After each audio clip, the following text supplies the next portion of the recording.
Namaste, myself Training Khurana, Assistant Professor, Faculty Physiotherapy and Diagnostics, JVM, Rajasthan. Today we are going to discuss about NICU, that is Neurological Intensive Care Unit.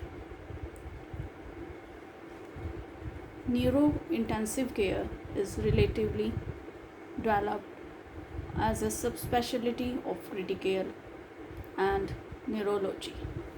The goal of neurointensive care and the neurointensivist is to treat and prevent primary and secondary brain injuries. Inherent in this goal are the monitoring tools unique to the neurointensive care unit, including the most basic but perhaps the most important tool, the neurological examination. The neurologist is working as an aggressive interventionalist who manages life threatening disorders of the nervous system. The neurointensivist role is to help follow the neurological status and treat the patient while integrating his knowledge of other organ systems and expertise in critical care to provide the most comprehensive care possible for the patient. Critical care neurology is practiced in emergency rooms, in consultations in general medical and surgical intensive care units, in intermediary care units such as stroke units, and in specialized neuro-intensive care units where patients are frequently on life support systems involving ventilators, intravascular lines, and monitoring and treatment devices. Clinicians specializing in neurologic injury and within dedicated neurointensive care units improves patient functional outcome and reduces hospital mortality, length of stay, and resource utilization.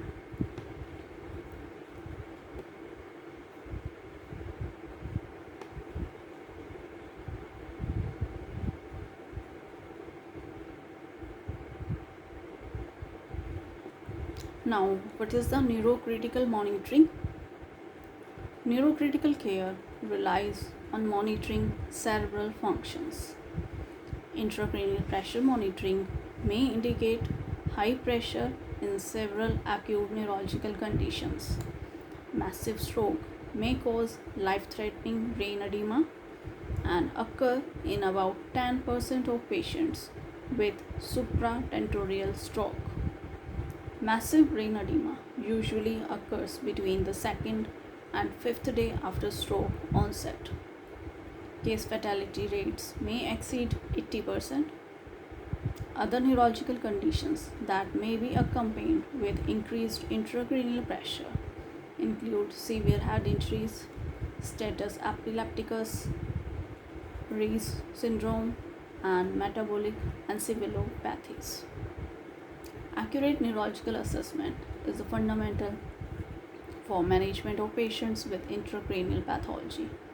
This consists of repeated clinical examinations, particularly GCS and pupillary response, and the use of specific monitoring techniques, including serial CT scans of the brain. Now, what is the Glasgow Coma Scale? It is a clinical assessment tool that provides a standardized and internationally recognized method for evaluating a patient's CNS function by recording their best response to verbal and physical stimuli. A drop of 2 or more GCS points should prompt urgent re-evaluation and a repeat CT scan. Eye opening is not synonymous with awareness and can be seen in both coma and persistent vegetative state, that is PVS. The important detail is that the patients either open their eyes to a specific command or shows ability to fix eye on a specific target or follows a visual stimulus. Now, what is pupillary response? It is useful assessment tool, changes in pupil size and reaction may provide useful additional information. These are sudden unilateral fixed pupil shows compression of third nerve. If unilateral meiosis is seen, that indicates Horner syndrome. If bilateral meiosis seen, it indicates narcotics or pontine hemorrhage. In case of bilateral fixed dilated pupils, suspected brainstem death, massive overdose. In the non-specialist center, neurological assessment of the ventilated patient consists of serious CT scans, pupillary response, and assessment of GCS during sedation hold. A reduction in sedation level will usually be at the suggestion of the neurological center, and its timing will depend on a number of factors. Responses such as unilateral pupillary dilatation, extensor posturing, seizure, or severe hypertension should prompt rapid resedation. Repeat CT scan in contact with a regional neurosurgical center. In the patients with multiple injuries, considerations must be given to their analgesic requirements prior to any decrease in sedation level. Now, what is invasive monitoring? It consists of cerebral perfusion pressure, which reflects the pressure gradient that drives cerebral blood flow and hence cerebral oxygen delivery. Measurement of intracranial pressure allow estimation of cerebral perfusion pressure.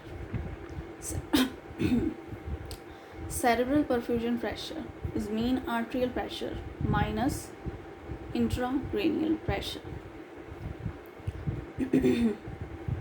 Sufficient CPP is needed to allow CBP to meet the metabolic requirements of the brain. An inadequate CPP may result in the failure of autoregulation of flow to meet metabolic needs, whilst an artificially induced high CPP may result in hyperemia and vasogenic edema, thereby worsening ICP. The CPP needs to be assessed for each individual, and other monitoring modalities such as jugular venous oximetry, brain tissue oxygenation may be required to assess its adequacy. Despite its almost universal acceptance, there are no properly controlled trials demonstrating improved outcome from either ICP or CPP targeted therapy.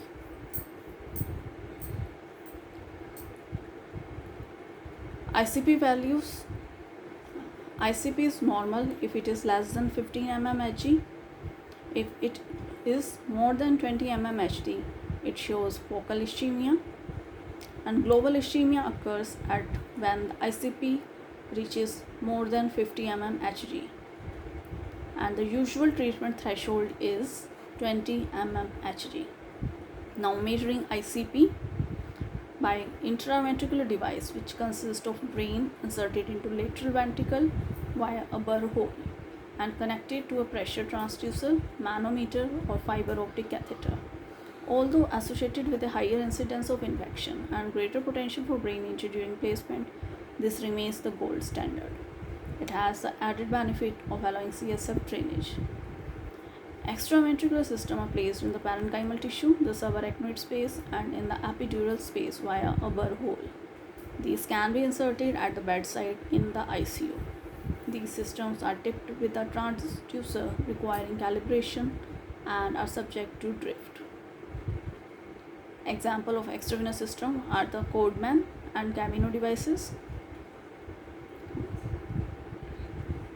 Now, what are the indications for ICP monitoring? In any case of head injury, if brain CT is positive for pathology and the patient fulfills the criteria for use of a ventilator, monitoring for ICP becomes mandatory. The various indications are traumatic brain injury, particularly when the GCS is less than 8 in case of severe head injury, focal pathology when shown in CT brain scan, head injury when the age is more than 40 years, in case of normal CT brain scan, but the systolic BP in that case persistently less than 90 mmHg, and where other injuries and their treatments necessitate the use of sedation or anesthesia. Other indications are hydrocephalus, subarachnoid hemorrhage, hypoxic brain injury, post-operative in patients at risk of severe cerebral edema, and in case of encephalopathy.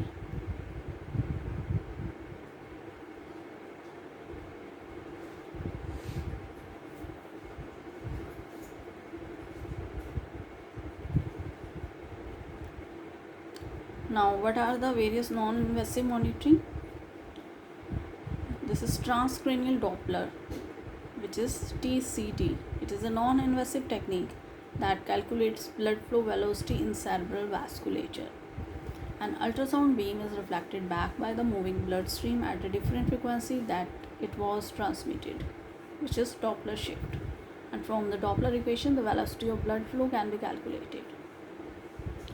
Changes in velocity of blood flow correlate well with the changes in CBF as long as the orientation of the transducer and vessel diameter remains constant. It is used clinically to diagnose vasospasm, to test cerebral autoregulation, and to detect emboli during cardiac surgery and carotid and arteriectomy.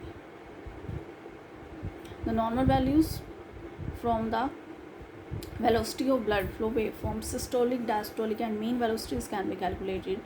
The mean FV in the middle cerebral artery is usually 35 to 90 cm per second and correlates well with CBF. The FV can be influenced by age, being lowest at birth, which is 24 cm per second, and highest at the age 4 to 6 years, that is 100 cm per second, and then declining until the 7th decade of life, which is 40 cm per second. F is also 3 to 5 higher in females and increases in hemodilatation states.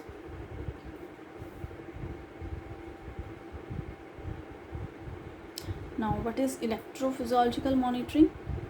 It is by EEG, that is electroencephalogram, which is obtained using the standardized system of electrode which are placed. Practically, this is not often readily available and requires expert interpretation. The EEG affected by anesthetic agents and the physiological abnormalities such as hypoxia, hypoperfusion, and hypercarbia. Number of methods have been developed to simplify and summarize the EEG data.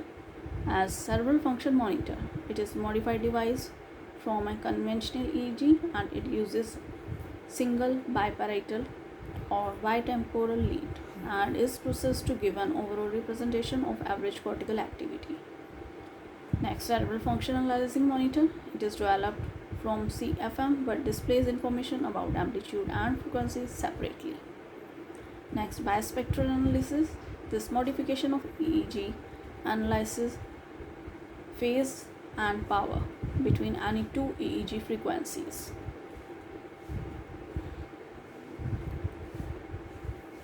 Now, what is continuous electroencephalogram monitoring?